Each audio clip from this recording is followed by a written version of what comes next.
Intermediate परीक्षार्थी जो इस वर्ष इंटरमीडिएट की परीक्षा में शामिल हुए हैं या ऐसे छात्राएं जो इंटरमीडिएट वार्षिक परीक्षा उत्तीर्ण हो चुके हैं, चाहे वो किसी भी फैकल्टी के हों, आर्ट्स साइंस या कॉमर्स से उत्तीर्ण हुए हों या इस वर्ष सम्मिलित हुए हों, बिहार पैरामेडिकल में उनके लिए बेहतर कैरियर।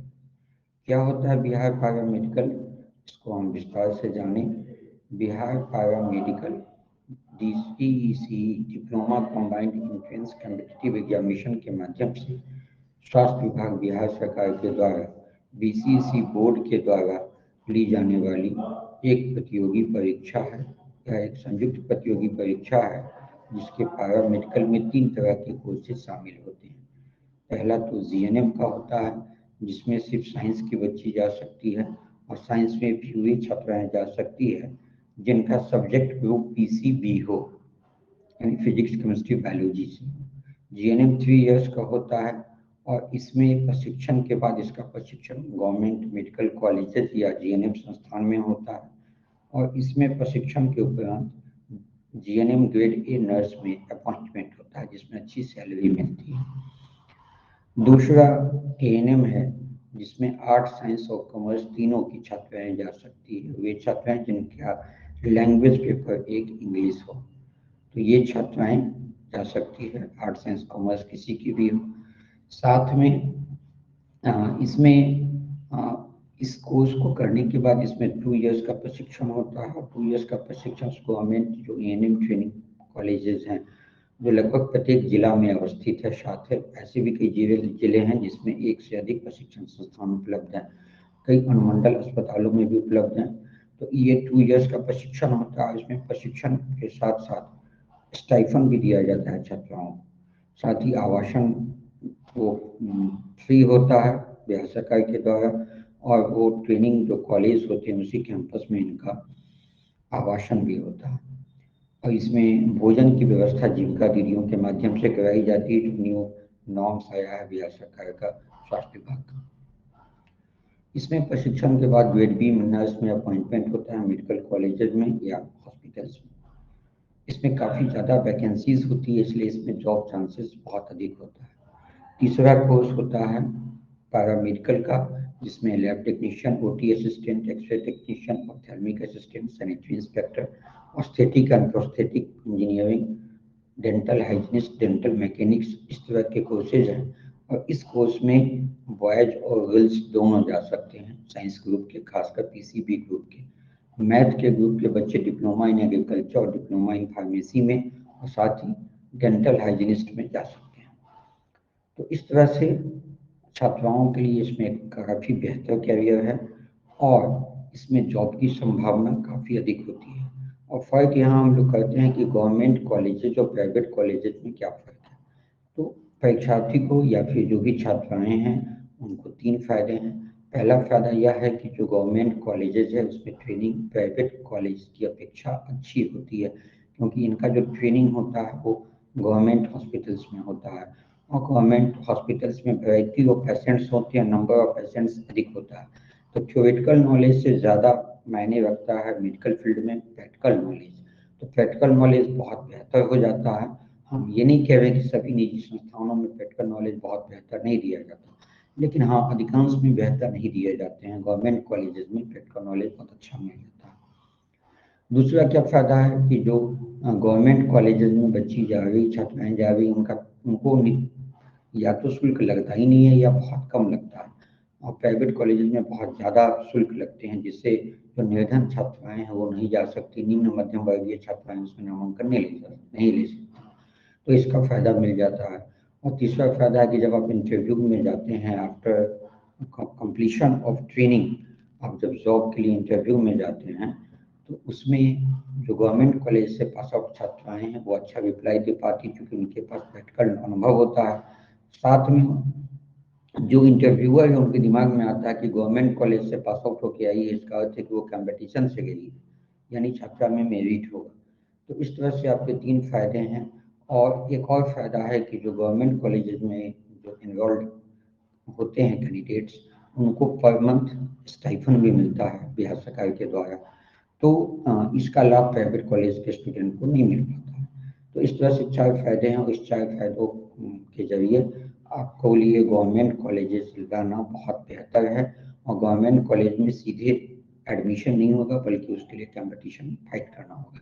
प्राइवेट कॉलेज में तो आप पैसा देंगे, आपका एडमिशन ले लेगा, लेकिन आपके लिए गवर्नमेंट कॉलेज बेहतर होगा, जॉब पॉइंट ऑफ व्यू से भी, ट्रेनिंग पॉइंट ऑफ व्यू से भी, नॉलेज पॉइंट ऑफ व्यू से भी और इकोनॉमिकल पॉइंट ऑफ व्यू से भी।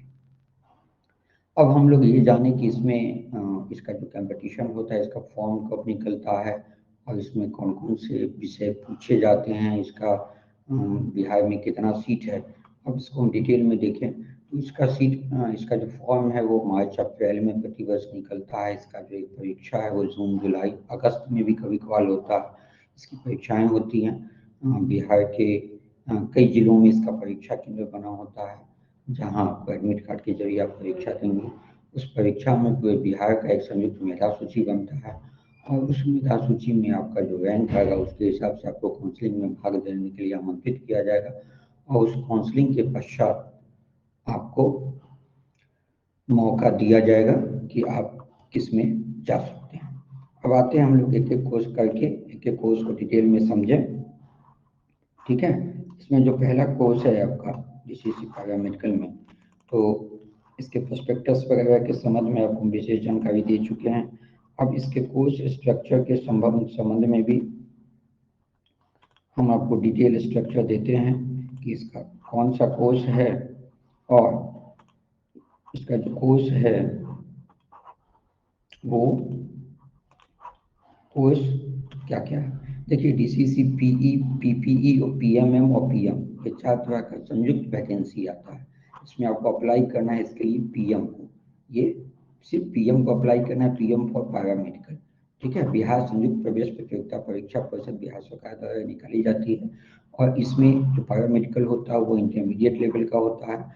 इसमें जो पाठ्यक्रम समूह है PM का इंटरमीडिएट स्तरीय, इसमें आपको जो पाठ्यक्रम समूह होगा इसमें यह आवश्यक है कि आप बिहार राज्य के निवासी हों या तो आपके माता पिता हों या आपकी आयु की गणना हम लोग कर लें। इसमें बहुत फोन आया हमको कि इसमें आयु क्या होगा, तो इसमें 35 वर्ष तक की छात्रा ANM कोर्स में जा सकती है। ठीक है, तो ऐसा नहीं है, जो पहले भी बहुत ही पहले इंटरमीडिएट किए हुए हैं और जिनको जॉब में जाने की इच्छा है, खासकर मेडिकल सेक्टर में जाने की इच्छा है, तो वो इस कोर्स में जा सकते हैं।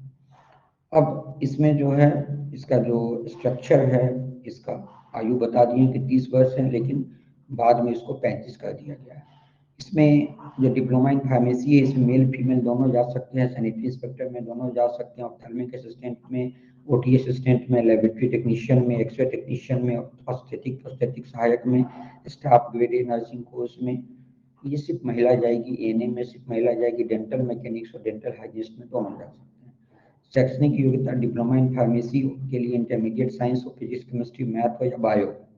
ठीक है, लेकिन GNM में फिजिक्स केमिस्ट्री बायो हो और ANM में सिर्फ इंटरमीडिएट हो, आर्ट साइंस कॉमर्स किसी भी फैकल्टी का हो, एक सब्जेक्ट इंग्लिश। क्लियर हो गया।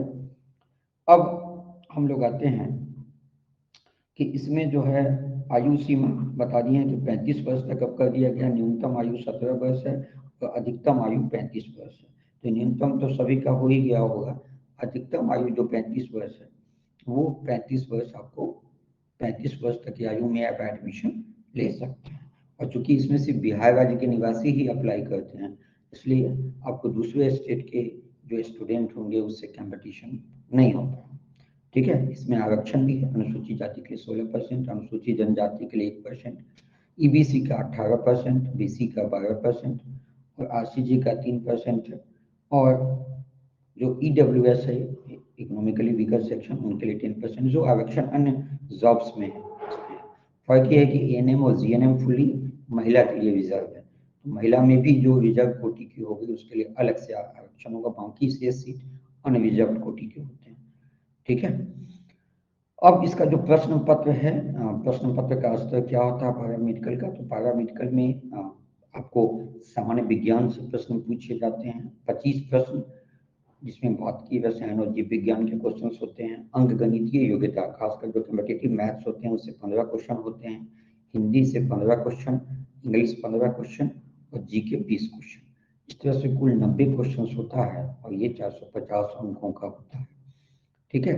अब इसमें देता है कि हिंदी, अंग्रेजी एवं सामान्य ज्ञान इंटरमीडिएट स्तर की होंगी, यानी इसका जो क्वेश्चन का लेवल होगा वो इंटर लेवल का होगा, हिंदी, इंग्लिश और जीके का।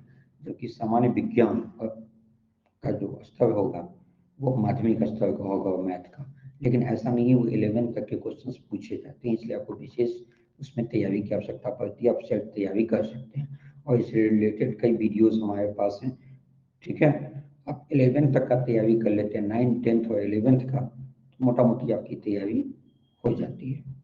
ठीक है। इसके लिए हम, आप जब फॉर्म निकलता है फिर भी हम उसको यूट्यूब पे अपलोड कर देते हैं, और यदि आपको कोई जानकारी इस किस्म में नहीं मिल पाती तो इस चैनल को आप सब्सक्राइब कर लेंगे, तो उसके माध्यम से फिर नोटिफिकेशन का आप ऑन रखेंगे, तो जब भी इसका फॉर्म आएगा हम डिटेल सूचना आपको दे देंगे। ऐसे इसकी तैयारी हम प्रतिवर्ष कराते हैं। इस बार 1 मार्च से हम फिर शुरू कर रहे हैं। प्रतिवर्ष 1 मार्च से तैयारी शुरू करती हूँ, जब तक परीक्षा नहीं हो जाती है तब तक ये तैयारी कंटिन्यू हो जाती है। तो आप मेरे पास भी तैयारी के लिए आ सकते हैं। ऑफलाइन और ऑनलाइन दोनों मोड से तैयारी कर सकते हैं। तो ऑनलाइन मोड में हम 30 मिनट से तैयारी कराते हैं, तो उसमें आपको यदि आवश्यकता होगी तब यदि आप डिमांड करेंगे तो हम आपको लिंक भेज देंगे। ऑफलाइन मोड में भी आप मेरे पास आ सकते हैं, या फिर आप सेल्फ तैयारी कर सकते हैं, उसमें भी कोई कंफ्यूजन आपको है तो निश्चित तौर पे आप पूछ सकते हैं। ठीक है। इसके अतिरिक्त जो एएनएम प्रशिक्षणार्थी होते हैं, यदि वे गर्भावस्था में हैं तो उसका भी प्रावधान है कि वो छांटे नहीं जाएंगे, बल्कि वो कुछ दिन बाद, 6 महीने बाद फिर पुनः वो कोर्स ज्वाइन कर सकते हैं, बशर्ते कि उनको 2 साल की ट्रेनिंग उनको पूरा करनी होगी। अब देखें कि एएनएम का जो कॉलेजेस हैं, वो एएनएम कॉलेज भोजपुर, बिहार शरीफ, बाहर, पूर्णिया, किशनगंज, इस तरह से आप देखें तो जो भी गवर्नमेंट कॉलेजेस हैं बिहार में, ये सारे गवर्नमेंट कॉलेजेस आपको टोटल 4255 4,255 सीट्स हैं, जिसमें 1,702 सीट रिजर्व अनरिजर्व है, बाकी अपने अपने रिजर्व कैटेगरी के सीट हैं एएनएम का। उसी तरह से जीएनएम का जो सीट है पूरे बिहार में वो 1,538 है, जिसमें 615 अनरिजर्व कोटि की सीट है, बाकी रिजर्वेशन में है। ठीक है। इसी तरह से पैरामेडिकल का जो अन्य कोर्स है आपको, जैसे ऑप्थेल्मिक असिस्टेंट हो गया, laboratory technician, X ray technician, PMCH में है, डीएमसीएच में ophthalmic assistant, laboratory technician, X ray technician, OT assistant, इस तरह से अब इसके टोटल यदि सीट्स को आप यदि ऐड कर दें तो ये टोटल सीट 2,795 हो जाता है, जिसमें 1,118 सीट जो है वो अनरिजर्व कोटि का होता है, इसमें बॉयज गर्ल्स दोनों जा सकते हैं। तो इस तरह के ये जो कोर्सेज हैं, खासकर गर्ल्स के लिए बहुत अच्छा है कि पैरामेडिकल का संयुक्त एग्जाम दे, और रैंक में यदि वो साइंस ग्रुप की बच्ची है तो जीएनएम पहले चॉइस करे। जीएनएम के बाद ओटी असिस्टेंट है, ये भी एक अच्छा ऑप्शन है उसके लिए, या फिर तब नहीं हो पाए तब एएनएम में जा सकती है। आर्ट्स और कॉमर्स की बच्ची एएनएम में भी जा सकती है, साइंस की बच्ची भी एएनएम में जा सकती है। लेकिन यह है कि इसमें यदि आपका हो गया तो 99% संभावना है कि ट्रेनिंग के बाद आपको सरकारी नौकरी मिल ही जाएगी, क्योंकि हेल्थ सेक्टर में बहुत ज़्यादा वैकेंसी आ गई है। बाकी जॉब में जब तक आपको टेक्निकल कोर्स नहीं करते हैं, प्रोफेशनल कोर्स नहीं करते हैं, तब तक आपको सेटलमेंट मिलना, तब जॉब मिलना बहुत मुश्किल है ट्रेडिशनल एजुकेशन में। ट्रेडिशनल एजुकेशन में यदि आपका ग्रेजुएशन है तो ग्रेजुएशन के बाद फिर आप पीजी करेंगे, फिर नेट क्वालिफाई करेंगे, या फिर जनरल कॉम्पिटिशन्स में काफ़ी भीड़ है।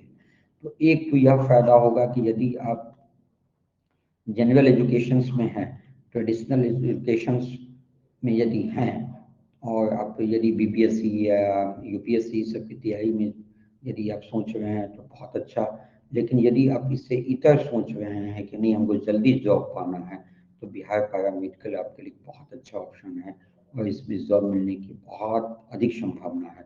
सरकारी कॉलेज यदि आपको मिलता है तो ट्रेनिंग भी फ्री में हुआ, साथ में स्टाइफन भी मिला, साथ में मुफ्त आवास भी मिला, ट्रेनिंग भी बहुत अच्छा हुआ, और जॉब में आपको प्रेफरेंस भी मिला।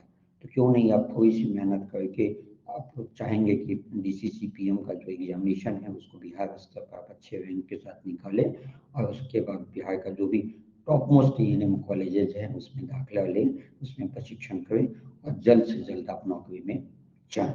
यदि किसी तरह की कोई समस्या हो तो निश्चित तौर पे आप हमारे मोबाइल संख्या 8789821183 87 89 82 11 83 पर संपर्क कर सकते हैं, और यदि इससे रिलेटेड आगे जो भी नोटिफिकेशंस आएंगे, जो भी वैकेंसीज आएगी, उसकी जानकारी चाहते हैं तो इस चैनल को आप सब्सक्राइब कर लेंगे।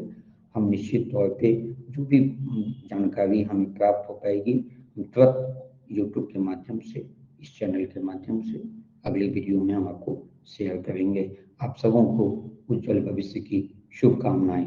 इस वीडियो का उद्देश्य उन छात्राओं के लिए जागृति पैदा करना था जो बच्ची अच्छी होती है लेकिन एक उचित मार्गदर्शन का अभाव होता है। पेरेंट्स उसको बता नहीं पाते हैं कि आगे क्या करोगे जो बेहतर होगा, क्योंकि छात्राओं का जो पीयर ग्रुप्स होता है वो लिमिटेड होता है, बहुत ज़्यादा डिस्कशन नहीं कर पाती है या उचित माहौल नहीं मिल पाता। तो कम से कम जो छात्राएं जल्दी जॉब में जाना चाहती हैं, जो पढ़ने में ठीक हों, जो कम्पिटिटिव ब्रेन की हों और जल्दी जॉब में जाना चाहती हूँ, तो उन्हें इस बात की जानकारी ही नहीं होती है कि इस तरह का पैरामेडिकल में भी हमारा एक अच्छा कैरियर बन सकता है। इस वीडियो का बनाने का जो उद्देश्य था यही था कि जो निर्धन मेधावी छात्राएं हैं हमारी, वे छात्राएं भी इस चीज़ को जानें, और यदि उनका लक्ष्य मेडिकल सेक्टर में जाना है तो निश्चित तौर पर बिहार पैरामेडिकल उनके लिए बहुत अच्छा विकल्प है। और इसमें एक तो बेहतर भविष्य तो है ही, साथ ही नौकरी की भी लगभग 100% गारंटी है। एक बार फिर से आप सबों को उज्जवल भविष्य की शुभकामनाएं। धन्यवाद।